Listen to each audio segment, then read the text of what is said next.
যে আমাদের সামনে বিশ্বকাপ খেলা আসতেছে, জানেন আপনারা? এখনই দেখবেন যে আর্জেন্টিনার ব্রাজিল নিয়ে মারামারি, ফাটাফাটি, কাটাকাটি আছে না নাই? হ্যাঁ, প্রতিদিন দেখবেন যে কোথাও না কোথাও ঝগড়া লাগছে, মারামারি লাগছে, দুই গ্রুপের সংঘর্ষে পুলিশও গিয়ে সেখানে কথা বলে না, ভয় করে। স্রোত যখন তীব্র আকার ধারণ করে না, তখন পুলিশ, আর্মি, র্যাব দিয়ে সেটাকে সমাধানে আনা যায় না।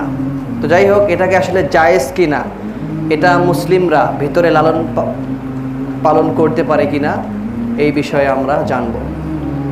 কোনো ব্যক্তিকে যদি আপনি বলেন যে ভাই আপনারা যে খেলাধুলা করতেছেন, হাফ প্যান্ট পরে খেলতেছেন, বাজি ধরতেছেন, এগুলো কি ইসলামে জায়েজ? তারা কি বলে জানেন? সঙ্গে সঙ্গে উত্তর দেয়, প্রত্যেকটা জায়গায় আপনারা ইসলামকে টেনে আনেন কেন? বলে কি বলে না? যারা ইসলামের কথা তো মসজিদে থাকে, মুয়াজ্জিন সাহেব বলে, তাফসির মাহফিলের বক্তা বলে, ওনারা ইসলাম নিয়ে চর্চা করে, কথা বলে, আমরাও শুনি, চলে আসি, দ্যাটস এনাফ। কিন্তু খেলার মধ্যে আবার ইসলাম আসলো কীভাবে? এ কথা বলি কি বলি না? খেলার মধ্যে কি ইসলাম নাই? খেলাধুলা জায়েজ আছে, আবার আরেকটা খেলাধুলা আছে না জায়েজ। তো কোনটা জায়েজ, কোনটা না জায়েজ, এটা এখন আমরা শুনবো। তো তার আগেই আমরা উত্তর দিয়ে দেই যে জীবনের প্রতিটা ক্ষেত্রে ইসলাম মানার দরকার আছে কি নাই।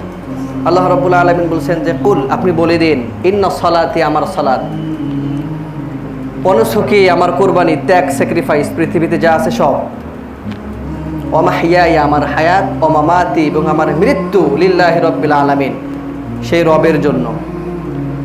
তো জন্ম থেকে শুরু করে মৃত্যু পর্যন্ত যত কিছু আছে এর ব্যাখ্যায় আসছে যে আমরা কেন বললাম যে আমার হায়াত, আমার মৌত আল্লাহর জন্য, কেন আমরা বললাম এটা। এর ব্যাখ্যায় আসছে যে জীবন থেকে শুরু করে মৃত্যু পর্যন্ত একজন মানুষের জীবনে যত কিছু থাকতে পারে, আবেগ ঘন কথা, বিবেকপূর্ণ ব্যবহার, সুস্থতা, অসুস্থতা, আনন্দ, উৎসব, খেলাধুলা, এই প্রতিটা ক্ষেত্রে আমরা যা করি না কেন এগুলো কিসের জন্য হবে? আল্লাহর জন্য হবে, তাই তো? আল্লাহর জন্য হবে না? তো আল্লাহর জন্য যদি হতে চায় এগুলো, তাহলে পন্থাটা হবে রাসূলের। তো রাসূলের পন্থায় যখন আপনি যাবেন, তখনই আপনাকে হাদিস মানতে হবে, তাই তো? অথবা আপনাকে কোরআন মানতে হবে। এরপর আল্লাহ রাব্বুল আলামিন বলেন কি, ইয়া আইয়ুহাল্লাযীনা আমানু, হে ঈমানদারগণ, যারা ঈমানদার দাবি করো, যারা জান্নাত প্রাপ্তির আশা ভিতরে লালন করো, উদখুলু ফিস সিলমি কাফা, তোমরা পরিপূর্ণরূপে ইসলামে প্রবেশ করো। উদখুলু ফিস সিলমি, তোমরা প্রবেশ করো জান্নাতে, দ্যাটস এনাফ, এতটুকু যথেষ্ট হয়ে যেত। কাফা আবার কেন বললেন? পরিপূর্ণরূপে কেন বললেন? তার মানে এখানে গুরুত্ব আছে না নাই? আপনি বললেন যে আপনি সেখানে যাবেন, তাকে এই কথাটা বলবেনই, কিন্তু তার মানে কি? বলার জন্যই সেখানে যাওয়া, তাই তো? এই আয়াতটা আল্লাহ রাব্বুল আলামিন নাযিল করেছেন আমরা যেন পরিপূর্ণরূপে ইসলামে প্রবেশ করি। এই জন্য এই আয়াতটা কি করেছেন আল্লাহ রাব্বুল আলামিন?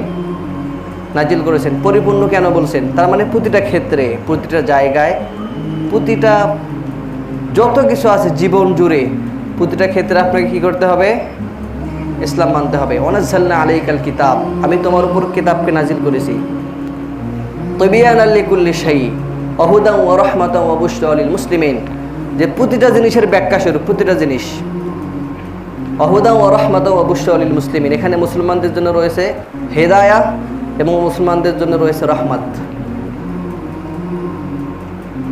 তো প্রতিটা জিনিসের ব্যাখ্যা যদি কোরআন হয়, প্রতিটা জিনিসের ব্যাখ্যা যদি হাদিস হয়, তাহলে আপনারা আমার যে খেলাধুলা আমরা করি, এগুলো ইসলামে আছে না নাই বলেন?